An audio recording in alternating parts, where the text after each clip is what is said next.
lá no Papo com o Editor desta semana, o broadcast político entrevista o deputado federal Danilo Forte, do União Brasil do Ceará, que é presidente da Frente Parlamentar de Energia Renovável. Comigo, o repórter André Porcela, que agradeço a companhia. Deputado, muito bem-vindo e muito obrigado por aceitar o nosso convite. Obrigado, eu que agradeço a oportunidade e aproveito para parabenizar. Ontem foi o dia do jornal, né? E sem jornalismo não tem democracia. Então, muito obrigado, deputado. Muito obrigado pelas falas iniciais. A gente queria saber, assim, vamos falar primeiro de economia, né? O senhor é um deputado muito atuante na questão de energia. Queria saber como é que o senhor viu esse impasse todo para a sucessão no comando da Petrobras. Essa empresa agora vai ficar na mão do Centrão, deputado? Eu acho, primeiro, que a Petrobras ela tem uma autonomia própria. O grande sonho da nossa turma de engenharia no Ceará era adentrar na Petrobras. Inclusive, da minha turma de 35, 8 passaram no concurso da Petrobras. Era um sonho de todo recém-engenheiro formado no Ceará. E toda uma história que foi construída, né, do suor do povo brasileiro, né, muitos investimentos. Infelizmente, quando a Petrobras se misturou com a política, aí ela teve problemas. Teve o problema do Petrolão, né, teve o problema dos desvios aí que estão constatados na Lava Jato, e foi uma influência nefasta para a instituição. E também as coisas evoluíram, o mundo evoluiu muito. Hoje a Petrobras ela já tem pernas próprias. E hoje ela exerce um papel ambíguo.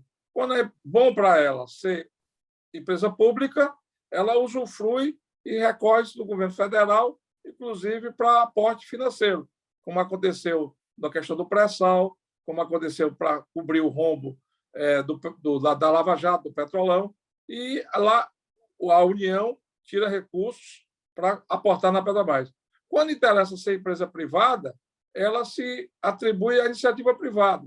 E aí vem a preocupação com o lucro, o uso e o abuso do monopólio real que existe. Não é legal, mas é real, pela estrutura que ela tem no Brasil. E acho que a gente precisa avançar. Eu acho que o mundo mudou e a Petrobras também precisa mudar. Então, eu acho que a Petrobras, indo para a iniciativa privada e abrindo um espaço para uma concorrência saudável, o Brasil tem muito a ganhar com isso, até do ponto de vista tributário, fiscal e também do ponto de vista econômico, porque ainda nós temos que fortalecer as agências reguladoras para fazer o controle das empresas. E acho que a Petrobras, de novo, né, incorre no mesmo erro do passado. Então, essa disputa política pelo comando da Petrobras ela é um atraso, ela é um retrocesso. E quando se vincula, inclusive, a cartéis, né, aos lobbies poderosos, como no caso recente da questão do gás, que é o maior inimigo hoje das energias renováveis do Brasil, é o setor de gás, nós não somos contra a expansão do gás. Nós não somos contra, pelo contrário. Inclusive, eu tenho um projeto de lei meu dando uma lei de regulamentação para o biogás. Né? Agora, o que a gente não pode é privilegiar um setor em detrimento do avanço que a sociedade brasileira quer. E a Petrobras não pode estar nesse jogo. Então, se ela quiser investir em energia, que ela invista em energia, mas que ela invista dando equidade a todos os segmentos. E que quem quiser aportar e entrar no segmento do gás, que entre com recurso privado, como é o setor de energia hoje. O setor de energia limpa hoje não pede ao governo financiamento nem verba pública para fazer linha de transmissão. Ele é todo feito pelo setor privado. O que a gente pede é a outorga, a liberação dos trechos para fazer linha de transmissão, para fazer geração, e assim você ter uma dinâmica de superar um crescimento de demanda que o Brasil vive hoje. Então, eu acho que a Petrobras ela tem maturidade suficiente hoje para ser privatizada e, dentro dessa privatização, a gente abrir o mercado para ter uma concorrência saudável que beneficie o consumidor brasileiro e não que seja punido como está sendo agora. Nós somos punidos pela Petrobras na busca do lucro, porque ela é regulada, inclusive, pela Comissão de Valores Mobiliários, a CVM, ela tem bolsa nas ações e ações nas bolsas internacionais, então ela tem que prestar conta disso, e para o povo brasileiro só restou o quê? Ou financiar quando ela está na crise, ou pagar o preço que ela exige do consumidor quase monopolizado. Deputado, o senhor defendeu aí a privatização da Petrobras, né? Nos últimos dias, quem também tem tocado bastante nesse assunto e defendido a venda do que ainda é estatal da empresa, né? Porque a gente já teve, por exemplo, a venda da BR Distribuidora de refinarias, de todo o setor de energia renovável e agroenergia, né? A parte de etanol, biodiesel, fertilizante, mas ainda tem essa parte da Petrobras que é estatal. Quem estava defendendo essa venda total era o presidente da Câmara, né, o Arthur Lira. Ele até subiu o tom contra a empresa essa semana, falou que a Petrobras não tem sensibilidade social, que não dá retorno para o povo brasileiro. E ele defendeu também uma mudança na lei das estatais, né, que foi aprovada no Congresso. Ele quer uma revisão ali nas regras de compliance, de governança, porque ele falou que essas regras impedem que pessoas do setor, técnicos do setor, assumam o comando da Petrobras, como aconteceu ali com o Adriano Pires. O senhor concorda, além da privatização, o senhor acha que essas regras de governança, de compliance, atrapalham a empresa? Inclusive, do ponto de vista de ações, o tamanho do Estado brasileiro na Petrobras diminuiu muito. Já se fala em menos de 40% do capital da Petrobras ser de pertencimento do governo do Estado brasileiro. Então, a Petrobras, exatamente isso, ela deve se prestar conta, inclusive, com os acionistas internacionais. E o que barrou, inclusive, essa transição, essa imposição dessa direção, foi exatamente a lei de apoio aos acionistas minoritários. Eu fui o relator, inclusive, da nova lei geral das estatais. E eu acho que é um avanço com relação à preocupação da diminuição da interferência política nos comandos da empresa. Porque quando você mistura política com empresa pública, nós estamos cheios de exemplo de desvio de conduta, de corrupção, e nós, inclusive, temos aí um leque muito grande, né, inclusive de tanto diretores que foram afastados, como também de políticos que foram aí, né, saíram da vida pública, muitos até foram para a cadeia, em função de desvio nessas estatais. Então, eu acho que a gente precisa aprimorar e entregar ao mercado privado exatamente tudo aquilo que o mercado privado sabe fazer. O papel do Estado está na regulação. E por isso é que a gente precisa fortalecer as agências reguladoras, dar mais autonomia e cobrar resultados. As agências reguladoras elas não podem legislar e nem podem executar, mas elas têm o papel de acompanhar, de fiscalizar os segmentos, o setor ao qual ela está originário, e, ao mesmo tempo, dar ao povo brasileiro um conforto de retidão na aplicação das multas, né, da exigência da transparência, para que a gente possa avançar com relação a essa questão. A motivação do deputado Arthur Lira é dele. A minha motivação é no sentido de dar transparência e fazer com que o consumidor não seja nem o último a saber, nem o principal agente a pagar a conta. Porque toda vida que acontece, a conta termina sendo transferida para o bolso do consumidor. A poupança popular do Brasil já está muito exaurida, né? Nós temos um sistema tributário muito perverso. Então, além de sustentar muitas vezes um Estado ineficiente, com muito penduricários, você vê o que foi feito na privatização da Eletrobras.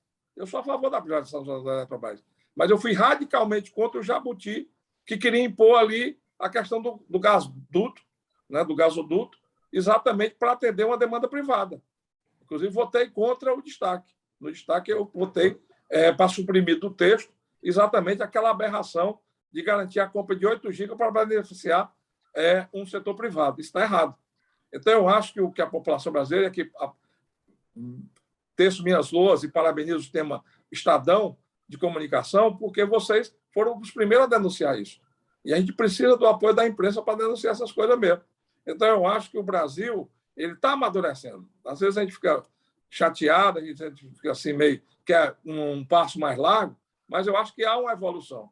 E acho que a lei das estatais, que eu relatei na Câmara, e o senador Tasso Gereissati relatou no Senado, ela é um avanço. É lógico que pode ter alguma coisa que precisa ser ajustada, que a própria evolução e a maturidade nos impõe que a gente possa fazê-la. Mas, de imediato, em resposta a essa crise, eu acho isso ruim e acho que atrapalha exatamente o movimento que o Brasil, o mundo está vivendo do compliance e da transparência na gestão pública.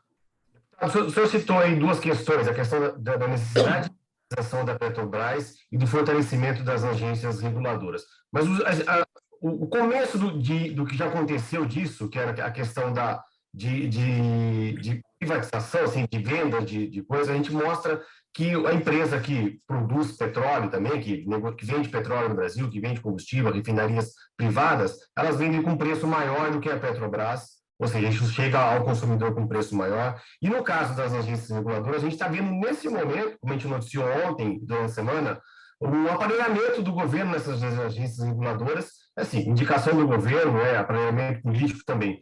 Isso não pode acontecer, não pode ser um empecilho, né? Em caso a Petrobras seja privatizada, de ter um preço mais alto de combustível e de ter uma agência reguladora que não fiscaliza e que tenha os interesses políticos, que os interesses políticos passem da Petrobras para as agências reguladoras? Boa pergunta. Eu acho que nós já vamos abrir espaço, inclusive, para outra discussão, né? Primeiro, combustível fóssil no mundo todo é regulado como commodity. O pré-sal foi uma aposta que o Brasil fez, né? Todo mundo imaginava que o gás ia sair muito barato e que ia chegar para o consumidor quase de graça. Mas é uma commodity. E as empresas têm investimentos muito pesados e são reguladas pelas bolsas de valores. Então, isso impõe uma rentabilidade necessária para essas empresas, porque a concorrência ajuda, inclusive, a reduzir preço. Mas a questão que está por detrás também do preço alto dos combustíveis no Brasil é a questão da tributária. Essa questão ficou fácil de cobrar para os estados e para a União. Então, num litro de gasolina, se chega a pagar 46% de impostos. É muito imposto. É uma tributação muito perversa. E eu, inclusive, apresentei o projeto de lei 18, agora em 2022, que coloca, que normatiza que combustível, que água e energia são produtos de primeira necessidade. Porque quando o Código Tributário foi feito, automóvel era artigo de luxo. E o Brasil não tinha a exigência da logística rodoviária que nós temos hoje. Então, combustível hoje é um bem necessário para a sociedade brasileira, como energia. Ninguém vive sem energia, nem na casa da gente, nem na indústria, nem na empresa que se trabalha. Então, diante disso, a gente precisa ter um parâmetro para essa tributação. E eu não mexo em nenhuma alíquota no PLP 18. O que eu faço é apenas um enquadramento de água, energia e combustível como bem de primeira necessidade. E aí eles vão ficar limitados no ICMS a 17%. No meu estado, no estado do Ceará, se paga de ICMS 29% na gasolina, mais 2% da taxa do FECOP, que é uma taxa também do tributo estadual, que vai para 31%, enquanto no litro de uísque se paga 25% de ICMS. Ou seja, a gente paga mais ICMS na gasolina do que no litro de uísque. Está errado. Ou numa roupa de grife ou coisa parecida. Então, quer dizer, eu acho que a gente precisa entrar nesse debate tributário e que os estados e a União passem a repor essa questão fiscal em outras áreas, ou estão no produto final. Por exemplo, cobrar da energia e cobrar da indústria no produto, que cobre no produto final e dê competitividade para a indústria. Porque, inclusive, a energia renovável, a energia limpa, é fator de competitividade. Hoje você produz energia do sol e do vento a R$ 123 no Nordeste e paga na conta de energia para as distribuidoras, no mínimo, R$ 700. Ou seja, essa rentabilidade podia até fazer uma revolução industrial no Nordeste, que precisa diminuir o desequilíbrio regional. E, por outro lado, a gente precisa entender que o apadrinhamento político das indicações das agências é ruim para as agências e é ruim para o consumidor. Então, o consumidor também precisa ser alertado que essas decisões políticas que ele toma na escolha do voto para eleger os seus parlamentares ou, muitas vezes, no não acompanhamento da administração que está por detrás disso, requer uma observância maior. E, pela primeira vez, eu estou vendo que esse debate está chegando no consumidor, porque apertou no bolso. Tem gente que diz que a parte mais sensível do ser humano é o bolso. Então, apertou no bolso. A classe média brasileira está muito sacrificada, e ela que é formadora de opinião. Então, diante disso, eu acho que esse debate vai criar um novo ambiente, inclusive para as eleições agora de 2022. E espero eu que a gente consiga amadurecer com relação a essa questão.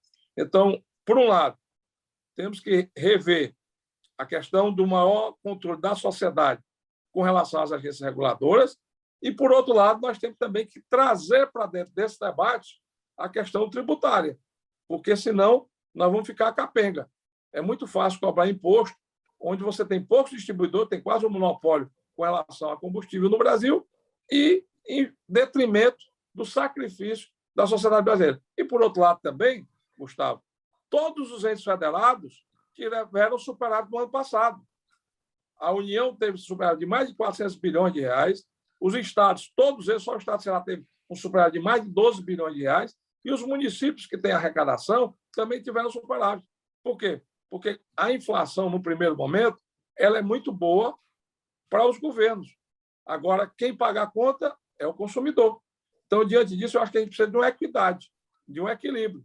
E aí já tem governos propondo aumento de salário dos servidores, já tem até o próprio Paulo Guedes propondo a atualização da tabela do imposto de renda. Por quê? Porque está sobrando dinheiro no caixa do governo. Então, isso a gente precisa discutir.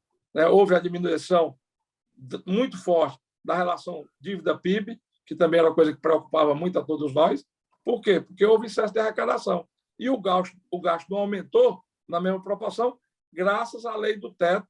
Inclusive, eu fui o presidente da comissão especial que votou a lei do teto ainda no governo Michel Temer.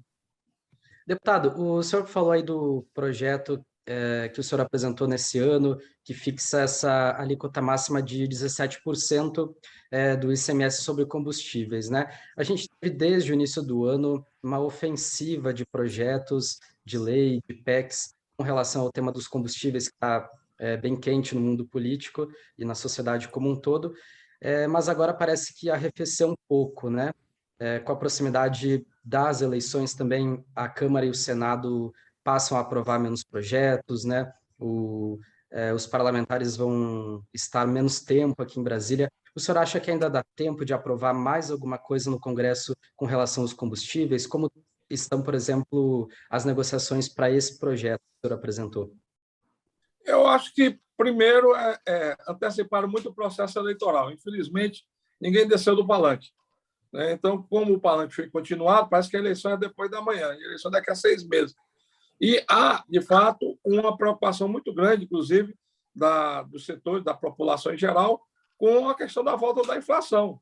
Isso gera um terror muito grande. E o achatamento salarial que o Brasil vive. Para você ter uma ideia, 82% dos profissionais empregados no Ceará com carteira assinada ganham menos de 2 salários mínimos. 82%. Há um estreitamento muito grande da pirâmide salarial e da pirâmide social, que é equivalente a isso, no estado do Ceará. E isso não deve ser muito diferente do resto do Brasil. Então, eu acho que a gente precisa ter uma repactuação desse pacto federativo nosso. E a gente precisa trazer esse debate à tona. E acho que, nesse momento, foi bom para isso, porque está todo mundo ali vendo que precisa ser feita mudança. E eu acho que precisa se apresentar para a população a necessidade dessas mudanças. Então, a cobrança que a imprensa faz, a mobilização da sociedade é muito importante nisso. E eu vejo também um acanhamento muito grande por parte do setor empresarial. O setor empresarial brasileiro tem que ter um protagonismo maior. Então, eu acho que é preciso que a gente dê uma cutucadazinha também nas instituições que representam o setor empresarial, que são os grandes protagonistas dentro do sistema capitalista, e nós estamos no sistema capitalista, para que eles possam também apresentar uma pauta para o país. Porque os políticos se acomodam muito ao momento que está surfando a onda. E se a onda da população for mobilizar para combater a inflação e para exigir uma readequação tributária no país, que é um tema difícil de chegar no povo, mas está chegando porque o povo está se sentindo, está sentindo a usura dos estados com relação às cobranças, e aqui falo tanto do governo federal como do governo estaduais, é que a gente precisa repactuar isso. Então, eu acho que é importante esse debate. E o Congresso é um reflexo da sociedade. Quando a sociedade grita, o Congresso corre atrás. Quando a sociedade fala, o Congresso corre atrás. Sempre foi assim, historicamente. Então, o que a gente precisa é dar uma pressão, dar um gás, e esse debate político pode ajudar muito para isso. Deputado, você está falando de questão de eleição, nas duas últimas respostas você falou das questões eleitorais, o debate eleitoral antecipado, e o debate eleitoral está aí, né? A gente teve várias reuniões, inclusive, e várias mudanças de partidos também, né? O senhor deixou o PSDB, foi para o União Brasil, o União Brasil negocia com o próprio PSDB e com o MDB uma candidatura única, né, a presidente da República. Eu queria saber do senhor aí, agora no União Brasil, né, ex-PSDB, quem que o senhor acha que deve ser o candidato único desse bloco, né, chamada Terceira Via? Se seria o Luciano Bivar, que é o presidente do partido do senhor, se seria o João Dória, que é o nome, né, do PSDB, ou a senadora Simone Tebet, ou mesmo aí o governador Eduardo Leite, que pode surgir aí como um nome de consenso. Eu acho que, primeiro, eu mudei de partido porque o quadro partidário brasileiro é muito fragilizado. E quando eu fui para o PSDB, porque era o único partido grande no Brasil em oposição no estado do Ceará. O Ceará vive um monopólio de poder da família Ferreira Gomes há quase 20 anos. E toda oligarquia ela é perversa para o Estado. Então, tudo, eu até brinco, tudo que o Ciro diz e condena para fora do Ceará é o que ele pratica dentro do Ceará. E dentro desse contexto, nós tentamos reunir as forças para fazer um bloco de oposição ao monopólio da família Ferreira Gomes, que tem a capacidade, inclusive, de atrair os partidos. Quando eu era do MDB, o MDB era a oposição. E nós quase ganhamos, derrotamos eles com a candidatura do Eunício Oliveira para governador do Estado. O MDB foi cooptado. Quando eu fui para o PSDB lançou um candidato que, infelizmente, não se viabilizou, que era o general Teófilo. Aí o PSDB foi cooptado, inclusive hoje participa dentro do governo com a oligarquia Ferreira Gomes. E agora a gente juntou uma força muito forte, expressiva, no campo do União Brasil, com o propósito de criar uma viabilidade de um projeto antagônico à questão local. Como dizia o doutor Ulisses, política eleitoral a gente faz no Estado. Então, dentro do Estado, hoje, nós temos uma força com 5 deputados federais, com apoio de senadores, com capacidade de fazer esse enfrentamento num debate de mudança no Estado do Ceará. E é por isso que a gente se acomodou no União Brasil. No debate nacional, o União Brasil está dialogando com todos os segmentos do campo democrático, o que é saudável e muito bom. Só que dentro do União Brasil, inclusive eu participei de uma reunião antes de ontem, da bancada federal com o presidente Bivar, ficou muito claro para todo mundo que há ali, né, um colchão de entendimentos de fortalecimento dos palanques regionais. E é necessário ter uma unidade em cima da defesa da democracia e em cima da retomada do desenvolvimento econômico. Então, é um debate que, como um partido novo, ainda está iniciando, né, para ter uma cara própria. É lógico que eu defendo que a gente procure juntar o máximo possível de partidos que tenham a preocupação exatamente com esse avanço. Dentro desse debate, com o MDB, com o PSDB e com o Cidadania, o que me preocupa, muitas vezes, é que eu já vi o MDB cristianizando a maior liderança política que toda a nossa geração viu, inclusive a minha e a sua, que foi o doutor Ulisses Guimarães. Né? Não tem um pai da democracia, da redemocratização no Brasil mais forte que o doutor Ulisses. E eu era do MDB naquela época e vi ele sendo cristianizado. No PSDB, eu vi o Geraldo Alckmin sendo cristianizado, né, na eleição passada. Inclusive, eu fiquei lá com a bandeira dele até o fim, e o último movimento, inclusive, que ele fez de campanha no Ceará foi exatamente nas bases onde eu era votado. E eu não quero ver isso de novo. Então, a nossa preocupação é que seja algo que tenha uma consistência do ponto de vista do candidato e que tenha uma relação de comunicação forte com o desejo da sociedade. Porque se não incorporar a mobilização da sociedade, também não vai fugir da polarização que está aí. Então, eu vou lhe ser muito sincero. Eu acho que hoje o quadro está muito ainda nebuloso. O quadro ainda está muito inseguro, indeciso. E o processo eleitoral, é como eu disse, foi muito antecipado, é como se fosse depois da manhã.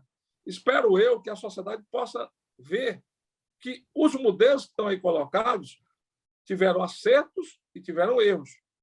Nós não podemos negar a inclusão social do governo Lula, que para nós no Nordeste foi muito importante, e nós não podemos negar alguns avanços da questão econômica no governo Bolsonaro. Ninguém pode negar isso. Agora a gente precisa unir unir dentro de um projeto capaz de ter desenvolvimento econômico e avanço social. Eu costumo dizer que não tem avanço social consistente se não tiver base econômica que o sustente. A gente precisa ter isso. E dentro dessa harmonização, esse campo democrático pode construir uma pauta.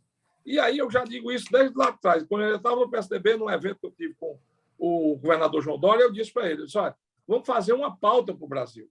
Eu gostei muito daquele documento das Pontes do Futuro que o Temer fez no MDB. Eu acho que ali estava bem concatenado com o que o Brasil estava precisando naquele momento. Tanto é que se a gente tem uma estabilidade econômica hoje, é graças àqueles avanços que nós tivemos no Pontes para o Brasil. Então é necessário que essas quatro forças, em vez de estar discutindo se o melhor é o Gustavo, é o Danilo, é o Leandro, devia estar discutindo qual é o projeto que nós vamos apresentar e, dentro desse projeto, quem tem mais capacidade de levá-lo à frente. Por exemplo, eu acho um excelente quadro da política brasileira o Paulo Artung, que você não citou. Eu acho que o Paulo Artung fez um trabalho no Espírito Santo. Nós lembramos que o Espírito Santo estava totalmente quebrado, né? E ele reorganizou todo o Estado. Então, eu acho que pode surgir aí novos nomes, novas lideranças, que sejam mais capazes de levar um projeto à frente e que a gente possa ter uma sintonia de proximidade com a sociedade que a população brasileira está vivendo. Na prática, deputado, na prática, todos esses nomes que estão apresentados hoje aí, Dória, Simone Tebet, Bivar, são nomes cristianizáveis, né? Como foram cristianizados aí, que o senhor falou, assim, ampliando ainda, né? Além do Geraldo Alckmin no PSDB, o próprio Henrique Meirelles no MDB, né? Que tinha todo o suporte do partido, o doutor Ulisses no passado, enfim, são todos nomes cristianizados. Quem seria esse outro nome? Assim, além, o senhor citou o Paulo Artung, por exemplo. Quem seria o nome, será, para ser um nome de se ser mesmo a terceira via? Eu acho, por exemplo, primeiro precisa ter os pontos do que é que ele vai discutir com a sociedade. E dentro desses pontos aí, quem tem capacidade de contribuir para essas reformas que precisam ser feitas. Nós precisamos avançar nela. Então, eu não tenho nenhuma bola de cristal aqui, que, se Deus me desse esse poder, de dizer um nome que vai ser. Eu não sei. Eu não sei. Eu sei que Deputado, há uma ansiedade muito grande e que esse quadro de indefinição e essa polarização, esse ataque radicalizado, fragiliza os dois, cria um ambiente de dificuldade de governabilidade, mas isso precisa ser entendido pela população brasileira. Porque se a população brasileira continuar fortalecendo o radicalismo, ela sabe que nós vamos pagar um preço muito mais caro no futuro próximo.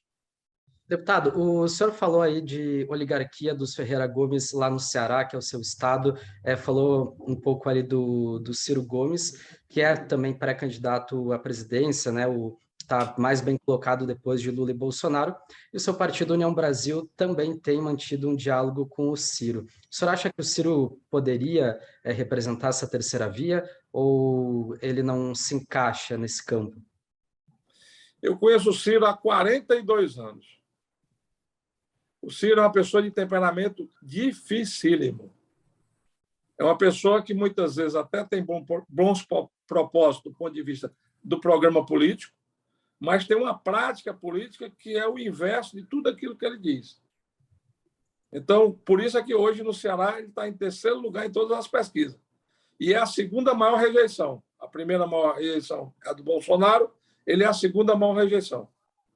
O Lula dá de quase 2-1 no Bolsonaro no Ceará e dá de quase 3-1 no Ciro, hoje no estado do Ceará, no estado dele, que o conhece muito bem. Então, diante disso, eu acho que, e pela própria forma que o temperamento dele o caracterizou, né, deu a personalidade para ele, ele tem a dificuldade de harmonizar, né, os campos políticos fora do poder de tutela que ele tem no estado do Ceará. No estado do Ceará, ele tem um leque de aliança de 24 partidos. Fora de lá, ele tem dificuldade. Então, dialogar é saudável. O fato do União Brasil conversar com ele não nos impõe nenhuma restrição, muito pelo contrário. Eu acho que a política e a democracia é feita e baseada no diálogo. Agora, ver nele uma pessoa capaz de fazer essa unidade, eu particularmente não o vejo, porque eu acho que o problema dele é o temperamento. Legal. Deputado, a gente está caminhando para o final do nosso programa. É a última pergunta que a gente queria falar, já que a gente citou bastante nome. Um dos nomes importantes que que veio para o União Brasil, do ex-ministro e ex-juiz Sérgio Moro. Ele veio, o União Brasil tinha um plano, né, de lançar o deputado federal em São Paulo, e mudou para o domicílio eleitoral para São Paulo. Ele era candidato a presidente da República, pré-candidato. Eu queria saber se é possível que ele seja esse nome, ou se a única opção dele mesmo é para a Câmara, assim, enfim, como estão os planos do União Brasil para Sérgio Moro? O passado dele o credencia dentro de um contexto jurídico, né, e dentro de uma postura, né, com relação ao combate à corrupção. Ninguém pode negar isso. Agora, chegar primeiro em ponto. Segundo, não tendo um diálogo que vá além da questão jurídica, eu acho que diminui a sua capacidade de articulação. Inclusive, eu até questionei. Quando a gente formatou o União Brasil, foi pensando num projeto de unidade, de fortalecimento a partir da base e, posteriormente, a necessidade de uma questão de liderança nacional. Se você cometer o mesmo erro dos outros, é mais um candidato a ser cristianizado. Então, eu acho que a gente precisa construir a partir do desejo que engloba o segmento partidário. A primeira reunião que nós fizemos, de fato, com o novo contexto político que a União Brasil está vivendo, foi antes de ontem com o presidente Bivar. E ele sentiu ali que há uma preocupação muito grande em não se criar, né, não se trazer de fora para dentro uma imposição, mas de se criar, a partir do contexto do diálogo interno, uma alternativa. Isso foi deixado muito claro por 90%, 99% dos deputados que estavam lá presentes, que se colocaram de forma muito clara, muito transparente, nessa reunião com o presidente Bivar. Eu acho que ele vai ter que ter um trabalho de harmonização e ver aí a possibilidade, inclusive, de criar essa liderança interna para conduzir esse processo. Eu acho que o presidente Sérgio Moro, o presidenciável Sérgio Moro, ele precisa ampliar o discurso dele. Porque se ele ficar numa tecla só, ele não vai ter a capacidade de fazer as reformas econômicas, né, e o avanço social que o Brasil precisa. O Brasil não pode estar sendo administrado só com a visão do retrovisor, né? A sociedade brasileira, ela tem que caminhar para frente. Então, corrigir os erros do passado é importante? Sim. Punir quem errou é importante? Sim, até para servir de exemplo para gerações futuras. Agora, o Brasil tem que ter uma proposta para frente. Ninguém pode só olhar para trás. E nessa proposta para frente, eu não vi uma proposição dele, infelizmente. Muito a presença do senhor aqui no Papo com o Editor. Agradecer ao Leandro Porcela pela parceria aqui nessa entrevista. Queria agradecer ao Cláudio da Luz, que está fazendo a edição final, e agradecer a todos que acompanharam mais um Papo com o Editor aqui no Broadcast Político. Até a próxima semana. Obrigado, Gustavo. Obrigado a todos. Um abraço, Cláudio.